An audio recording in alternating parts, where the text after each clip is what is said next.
Good morning, Florida. First, I want to thank everybody for the opportunity to represent you as a U.S. Senator. I'm honored to be here today, and it's great to be home, back from partisan D.C. Now, let's stop and start thinking about how we have felt recently. How many of you have felt like politicians trampled on your freedoms this last year? How many felt it was wrong when they shut down churches but said protests were okay and no COVID risk? How many of you are tired, sick and tired of mostly Democrats constantly using any tragedy to take away your gun rights? How often are you tired of being called a racist by Democrats in the media? How about being bullied by the liberal media who trash our faith, our work ethic, our history, and this great country? How about these school boards across the country that are trying to teach critical race theory, trash our history, present our founders as racist, and divide us by our color of our skin? How many of you are tired of AOC and the Squad? They go attack Israel. They won't defend Israel's right to defend itself, and they'll go out and defend Hamas's right to shoot rockets, a terrorist organization. The values we each believe in are under attack every day. The 22 election and what you're going to do to make sure we win is going to determine the future of this great country. There's no plan B. There's no place to move to. If we don't show up and fight, we don't win. What have we learned over the last 6 months? We need more strong, common sense conservative leaders in Washington and all across this country. The Democrats, they're taking this country in a very, very dangerous direction. They're trying to spend us into oblivion. You look at these numbers, what they're trying to spend. They want to tax all of us and take our money away from us, our hard-working money. They're pushing the largest expansion of government since the New Deal. They attack our religious freedom, our Second Amendment rights. They trash our history. They divide us by race, the color of our skin. They won't stand up to our greatest ally in the Middle East, Israel. They're embracing socialism. Socialism. I thought we beat Russia, the Soviet Union. Their agenda is systemic socialism, and they're proud of it. We have to fight. Our children, we have 7 grandchildren. We've got to fight. They deserve a country where they have to work their butts off, work hard, but it's a land of opportunity.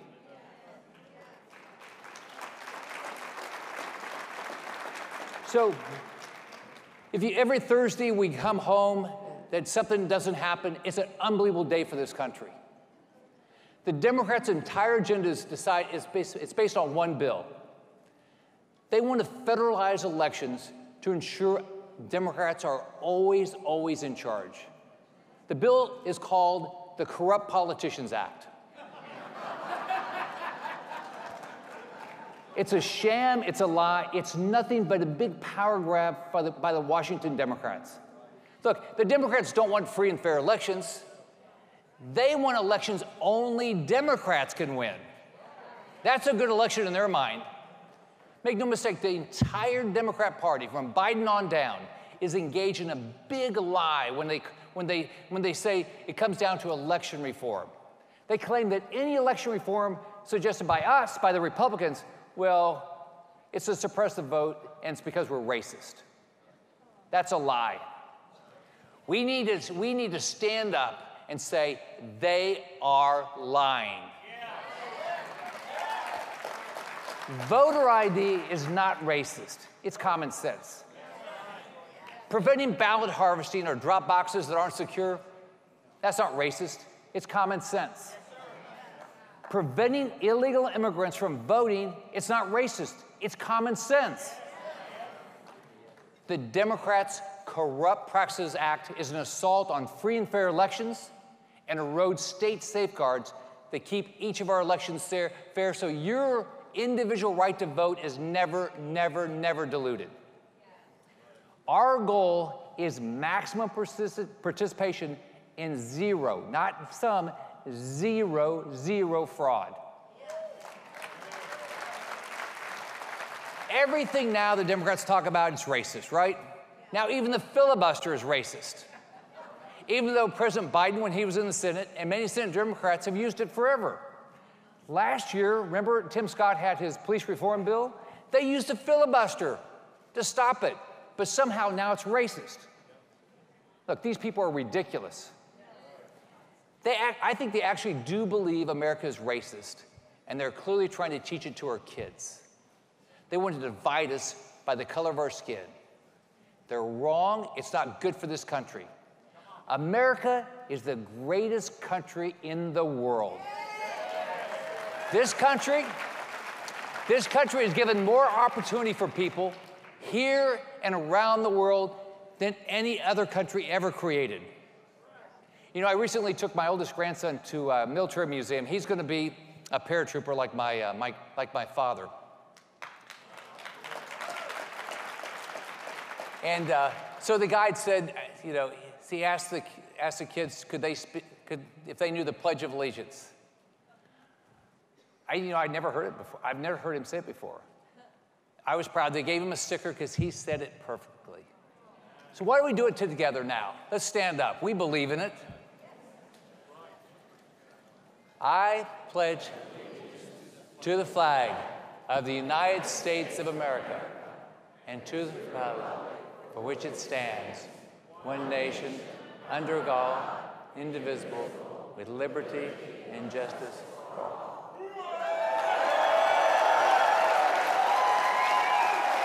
That's what we believe in. I want my grandkids to believe in it just like I did. Unfortunately, we're living in a nation where these woke, rich, pampered football players are kneeling for the Pledge of Allegiance. But when you watch your grandkids and you watch other younger people, the younger generation, you see that we're not losing. If we stand up every day and fight, we are winning. I'm so proud of my dad. He did all the combat jumps as a member of the 82nd Airborne. He would be so proud that his great-grandson stood and could say the Pledge of Allegiance at a young age. But you know, the bottom line is going to take this. Every day, each of us, we have to say, part of our day, we're going to fight against this woke mob and these radical Democrats who are trying to absolutely destroy this country and the values that we grew up with. Let's go back. Joe Biden's plan, systemic socialism. They want to change America, rewrite our history. They want government to control every aspect of our life. They want to tell you what to think, what to say, and what you can believe. It's not the America that my mom and dad taught me. It's not the America I grew up in, not the America that my grandkids are going to grow up in. Religious liberty is our first and the most important freedom of the Constitution of the United States. We have the right to freely exercise our religion, a sacred right that we all and I will always fight for. Growing up, my mom made sure, she told me how blessed I was to grow up in this country with all the freedoms and values that we have in this country. We went to church and youth fellowship a lot. I told my mom, there's nobody like you, Mom. So I always didn't appreciate my mom. She was a tough as nails mom. It was my way or the highway mom. But she said, you will be an Eagle Scout. You're going to make straight A's. And she said, go get a job and don't you ever get fired. She said, you know, Rick, we live in public housing, but you're blessed because you live in America. And there is no limit. You can be anything you want to be because you live here.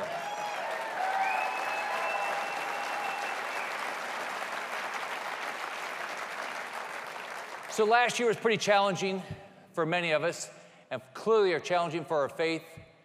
But thank God for our faith and our communities because they helped us through.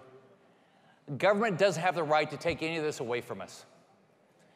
Let's remember, Democrat mayors and governors, they were allowing protesters to go loot our small businesses, attack our law enforcement, but they refused to let our churches and our synagogues open. We saw liberals attack our fundamental right to worship and use COVID as an excuse. We know those on the left will take every opportunity to attack America's First Amendment rights and our ability to freely worship. We cannot retreat.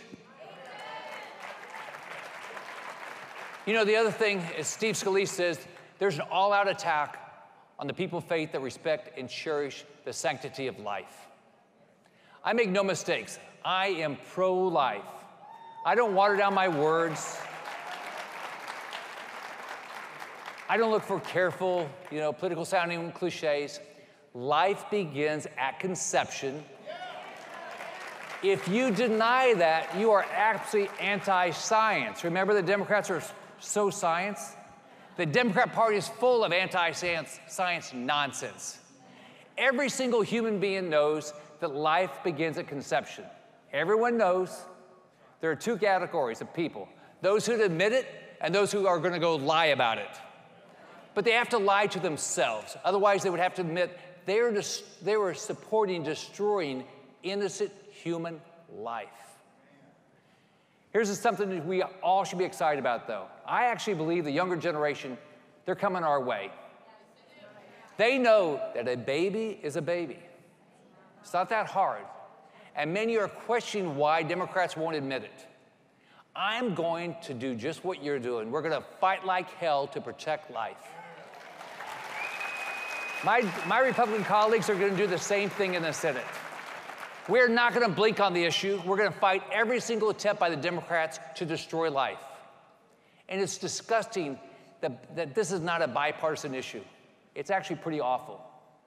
But that's where we are. We have to face facts, we have to fight, and we have to win. I want to close on an issue that's close to my heart. The horrific attacks by Hamas terrorists against our ally Israel. Last month, they were devastating. Israel's our greatest ally in the Middle East.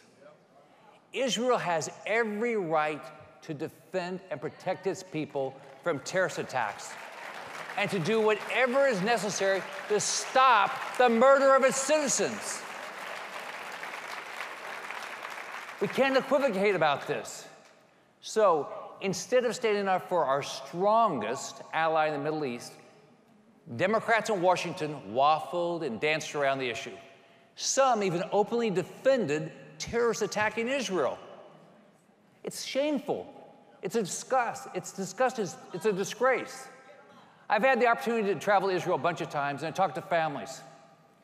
They live under the threat of Hamas, Hezbollah, ISIS, and Iran every day. Now, let's stop for a second. Picture somebody you know, a 5-year-old little boy. What are they? They're full of life. They love their family.